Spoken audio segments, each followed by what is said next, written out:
Bharatiya Janata party senior నాయకులు, కేంద్ర హోంశాఖ మంత్రులు, అపర చాణక్యుడిగా పేరుగాంచినటువంటి మన ప్రియతమ నేత అమిత్ షా గారి జన్మదినం 61వ జన్మదినాన్ని జరుపుకోవడం చాలా ఆనందదాయకంగా ఉంది. కస్తూరిబా గాంధీ ట్రస్ట్ యొక్క ఆధ్వర్యంలో అమిత్ షా గారి జన్మదినాన్ని జరుపుకోవడం, ఆ యొక్క కార్యక్రమంలో పేదలకు అన్నదానం చేయడం చాలా గొప్ప చారిత్రాత్మకమైనటువంటి విషయము.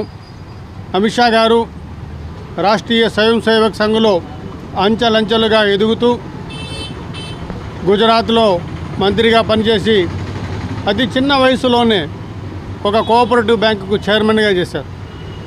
అంతేకాకుండా 2014లో అధికారంలోకి రాగానే కోఆపరేటివ్ శాఖకు మంత్రిగా చేశారు.